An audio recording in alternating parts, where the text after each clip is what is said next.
Good evening, I'm Kay Krycka. The Notre Dame men's soccer team has huge expectations tonight as they are ranked 9th in the country. 3 people are dead after a crash near Middlebury Friday evening. The accident happened on US 20 between County Roads 29 and 31. Plymouth hasn't lost since their opening night game. Police say a 53-year-old Chicago man was on the Dunes golf course in New Buffalo Township when a tree fell and hit him in the head.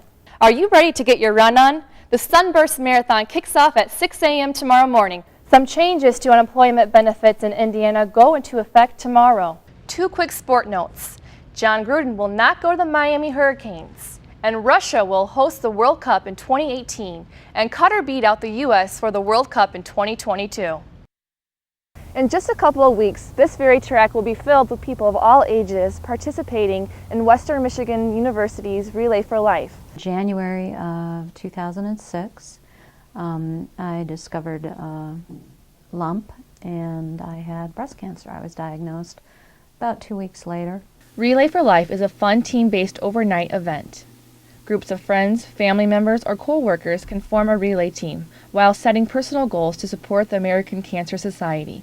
Crystal Bresnahan says there are 36 participants so far and many volunteers from the School of Communication. I think students today are more and more interested in giving back to their community, and this is a way for students to give back, a very tangible way for students to give back to their communities. As each relay begins, teams pitch tents, decorate their campsite, and get out the food, games, and sleeping bags that will keep them going throughout the event. A year ago, I was diagnosed with squamous cell carcinoma of the tongue.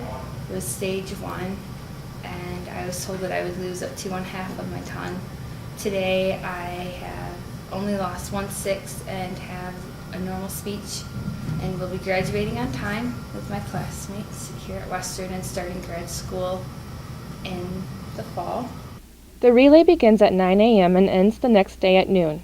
You could be a part of this wonderful event while making a difference. There are many treatments available because of the research that's been done, and many people like myself have been able to benefit from that research dollar that's been expended, and I feel like I'm a great beneficiary of that.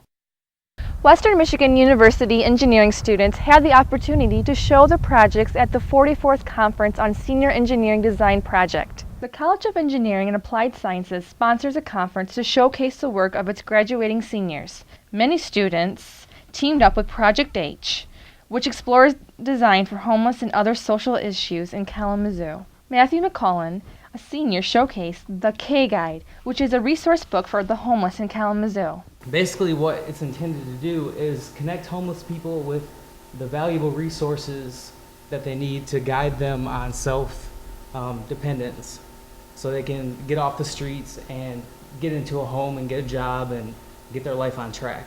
Another senior, Benjamin Lucis, had an interesting project on helping the homeless with a backpack that opens up to a tent. The shelter mixed with a storage compartment to me was a challenge, but it was one that I certainly saw myself capable of doing in a real, stylish way, especially seeing all the great stuff they had out there already. Each senior had 20 minutes to talk about the project to an audience open to the public. There were over 180 seniors who demonstrated a project. If you missed the conference, go to www.wmich.edu/engineer or at www.projectsdesign.com/wmich to get more information and displays of the projects. I'm Kay Krycka. Thanks for watching WMU Student News. Have a great day. Many Western Michigan students think it's important to give back to the community.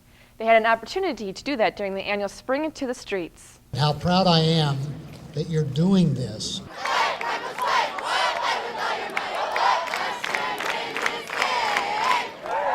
Students went to work sites that included several neighborhood associations along with Fair Food Matters, the Gospel Mission, the Kalamazoo County Poverty Reduction Initiative, the Kalamazoo YMCA, and Ministry with Community.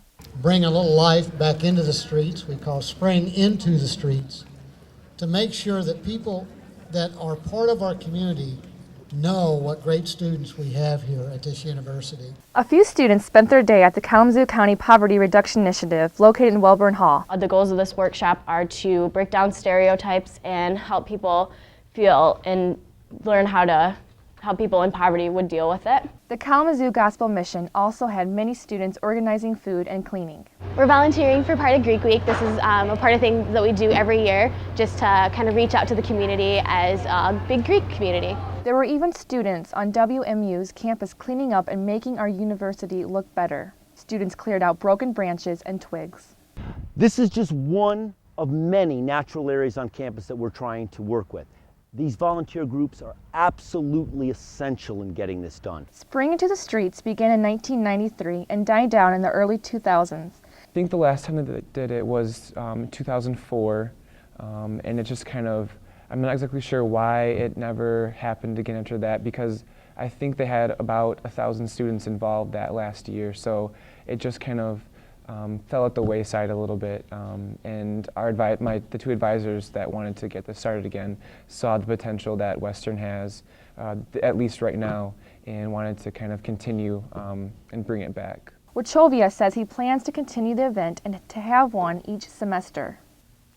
So you missed this one. There will be other ones to come. For more information, contact selfintothestreets at wmich.edu. Thanks for watching WMU Student News. I'm Amber Krycka. Have a great day. The NBA draft had to be difficult to watch for Ben Hansborough and Carlton Scott last night. Neither Irish player heard his name called in the 2-round 60-player draft.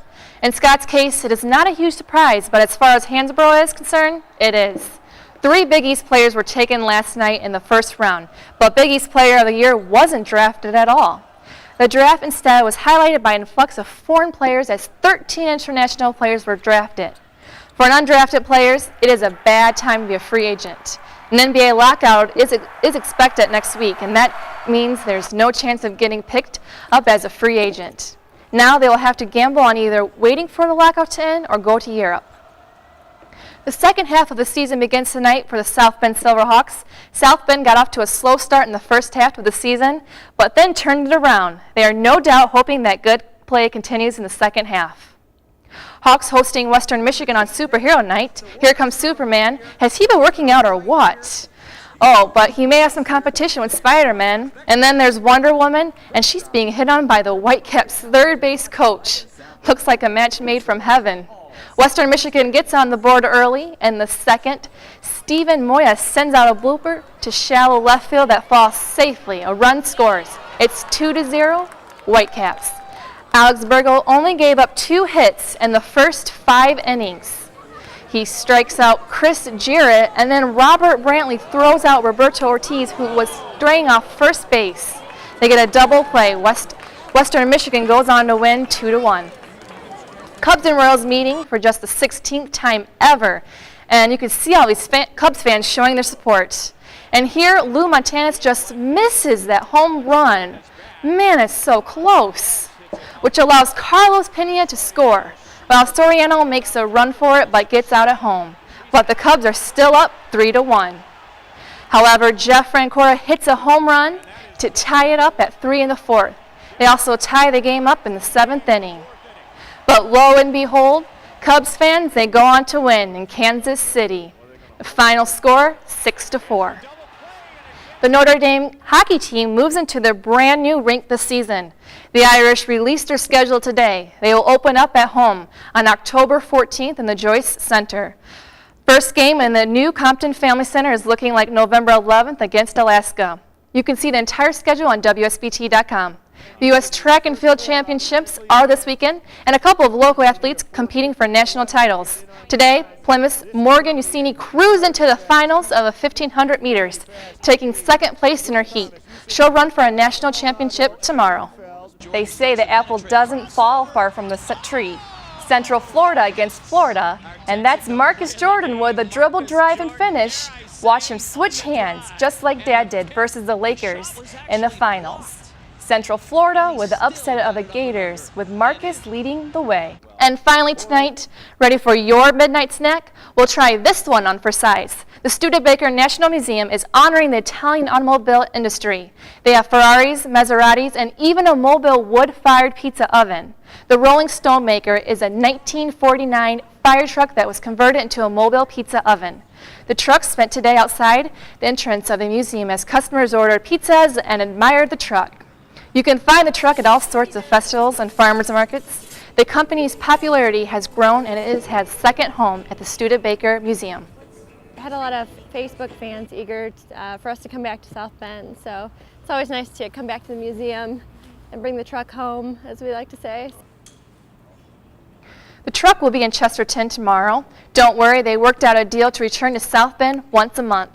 On that note, thanks for watching WSBT News at 11. I'm Amber Krycka. Be sure to join us tomorrow, and as always, you can find the latest news, weather, and sports on our website, WSBT.com. Have a great night.